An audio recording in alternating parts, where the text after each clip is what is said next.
Morning. मैं कुमुद सिंह आपके YouTube channel के इंटीग्रेटेड क्लासेस में आप सभी लोगों का तहे दिल से स्वागत करती हूँ। उम्मीद है कि आप लोग की पढ़ाई लिखाई बेहद अच्छे तरीके से हो रही होगी। आप लोग अपने पढ़ाई पे विशेष जोर दे रहे होंगे। आज हम आप लोगों को पुष्पीय पादपों में लैंगिक जनन से एक छोटा सा टॉपिक लेकर के आए हैं, जो कि बहुत ही महत्वपूर्ण टॉपिक है। हर बार एग्जाम में इससे क्वेश्चन पूछता है, तो हम शुरू करते हैं। जो छोटा सा टॉपिक है उसको, तो टॉपिक है फल। फूल क्या है? फल, जिसको हम क्या कहते हैं? फ्रूट कहते हैं। क्या कहते हैं? फ्रूट कहते हैं। तो हम शुरू करते हैं फल के बारे में। फल क्या है? पहले जानिए कि फल किसको कहते हैं, फ्रूट किसको कहते हैं, फ्रूट का निर्माण कैसे होता है, फ्रूट का क्या कार्य होता है, ये समझिए। देखिए क्या कह रहा है। पुष्प में निषेचन के बाद अंडाशय से बनने वाली एक विशेष संरचना होती है जो फल कहलाती है। पुष्प में मतलब फल, फूल से ही जो होता है फल का निर्माण होता है, ये तो हम जानते ही हैं।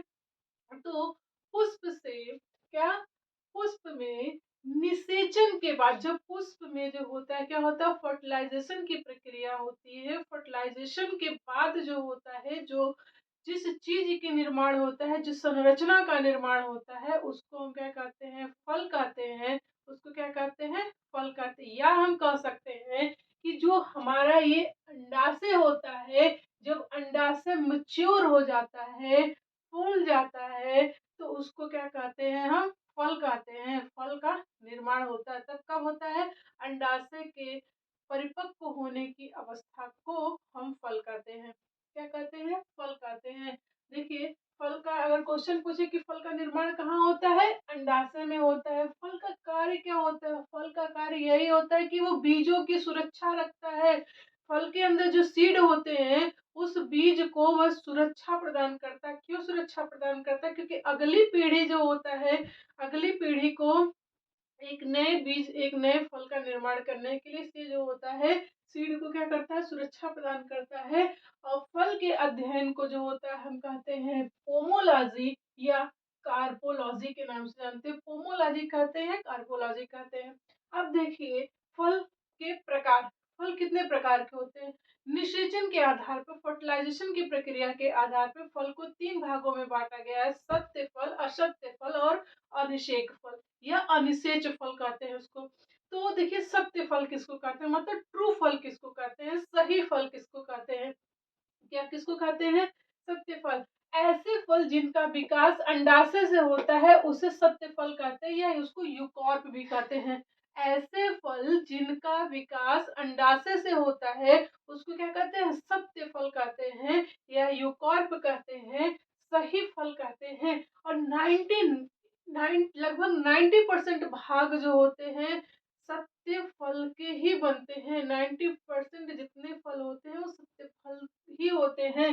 वो क्या होते हैं? सत्य फल होते हैं। जैसे आपका आम हो गया, नारियल हो गया, मक्का हो गया, तरबूज हो गया, मटर हो गया, ऐसे विभिन्न और भी फल जो होते हैं क्या होते हैं? सत्य फल होते हैं। क्या, जैसे क्या हुआ, जब परागण की प्रक्रिया होती है, परागण की प्रक्रिया के दौरान जब परागकण अंडाशय में आते हैं, परागकण कहाँ आते हैं? अंडाशय में आते हैं, और अंडाशय में हो जाता है निषेचन। तो उस प्रक्रिया को उस निषेचन होता है। निषेचन के बाद जो होता है क्या, जो फल बनता है वो क्या कहलाता है? आपका सत्य फल कहलाता है। क्या कहलाता है? सत्य फल कहलाता है। अब वही परागण की प्रक्रिया जब होती है, तो परागण की प्रक्रिया के दौरान जब परागकण अंडाशय में नहीं रुकते हैं, अंडाशय से होते हुए कहाँ आ जाते हैं? पुष्पासन में, थैलमस में आ जाते हैं, और थैलमस में जाकर के निषेचन हो जाता है। तो ऐसे फल को क्या कहते हैं? असत्य फल कहते हैं। क्या कहते हैं? असत्य फल कहते हैं। मतलब यह है कि अंडाशय के अलावा पुष्प के अंडाशय के अलावा पुष्प के किसी अन्य भाग में जब फर्टिलाइजेशन की प्रक्रिया होती है, किसी अन्य भाग में जब निषेचन की प्रक्रिया होती है, एज लाइक आपका पुष्पासन, एज लाइक थैलमस, तो वह फल, जिस फल का निर्माण होगा उसको सत्य फल नहीं बल्कि असत्य फल कहते हैं। उसको कूट फल कहते हैं। क्या कहते हैं? कूट फल कहते हैं। क्या होता है? परागकण आए आपके अंडाशय में, अंडाशय में नहीं रुका, और अंडाशय से होते हुए कहाँ चले गए? पुष्पासन में, थैलमस में, और वहीं पे जाकर के निषेचन हो गया। तो उसको क्या कहते हैं? सत्य फल कहते हैं, कूट कूट फल कहते हैं, गौड़ फल कहते हैं, आभासी फल के नाम से जानते हैं। किस किस नाम से? गौड़ फल, आभासी फल, असत्य फल, इन सभी फलों के नाम से जाना जाता है। किसको? कूट फल को।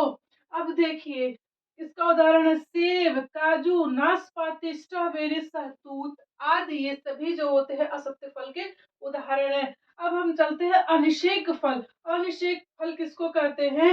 ऐसे फल जिसमें फर्टिलाइजेशन की प्रक्रिया नहीं होती है, या कह सकते हैं कि कभी कभी जो होता है फल बिना निषेचन के ही उत्पन्न हो जाते हैं, ऐसे फलों को अनिषेक फल कहते हैं या अनिषेच फल कहते हैं। अर्थात हम कह सकते हैं कि जब परागकण अंडाशय में नहीं जाता है, पुष्पासन में नहीं जाता है, उसके बाद भी जो होता है क्या है, उसके बाद भी फल का निर्माण होता है, तो ऐसे फल को जो होता है क्या कहते हैं? अनिषेक फल कहते हैं। अर्थात जैसे कि केला है, क्या है? केला है, वो उल्टा रहता है। जब कोई फूल जो होता है उल्टा रहता है, और उल्टा रहेगा तो इसका जो अंडाशय में जो बीज रहेंगे वो अंडाशय रहेगा तो क्या उलट जाएगा। उलटने के बाद जितने भी बीज रहेंगे कहाँ पहुंच जाएंगे? पर आपके वर्तिकाग्र वाले भाग पे पहुंच जाएंगे। जब वर्तिकाग्र वाले भाग पे पहुंचेंगे तो कोई परागकण आता है, और उसी वर्तिकाग्र में ही जो होता है परागण की प्रक्रिया होती है, साथ ही साथ जो होता है निषेचन की प्रक्रिया कंप्लीट हो जाती है। तो ऐसे फल को अनिषेक फल कहते हैं। अनिषेक फल कहते हैं मतलब कि जब कोई, जैसे केला है, जब वो उल्टा लटका रहता है, अंगूर है तो उस उल्टा लटका रहता है, तो उसके अंदर जो बीजांड रहते हैं वो वर्तिकाग्र पे पहुंच जाते हैं, और वर्तिकाग्र पर ही जो होता है हमारा परागकण भी रहते हैं, परागकण भी आ जाते हैं, और उसी लग रहे परागण के साथ साथ जो होता है निषेचन की प्रक्रिया हो जाती है, तो उसे क्या कहते हैं? अनिषेक फल कहते हैं। इसीलिए कहा जाता है कि इसमें निषेचन की प्रक्रिया की कोई जरूरत नहीं होती, बिना निषेचन के जो तो फर्टिलाइजेशन होता है। अर्थात निषेचन करने के लिए यहाँ पे किसी भी प्रकार के किसी भी व्यवस्था की जरूरत नहीं है। वह निषेचन जो होता है आपके परागकण प्रतिकाग्र में हो जाता है। तो इस प्रकार से जो होता है अनिषेक फल हुआ कि मतलब बिना निषेचन के ही जब फल का निर्माण होता है उसी को क्या कहते हैं? अनिषेक फल कहते हैं। जैसे आप अंगूर हो गया, जैसे केला हो गया, ये भी पूछता है कि अनिषेक फल का निर्माण कहाँ होता है?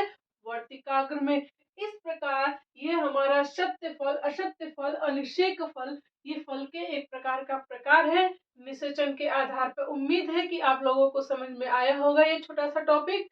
तो अगर आपको समझ में आता है तो आप मेरे चैनल को लाइक करें, सब्सक्राइब करें, शेयर करें। धन्यवाद।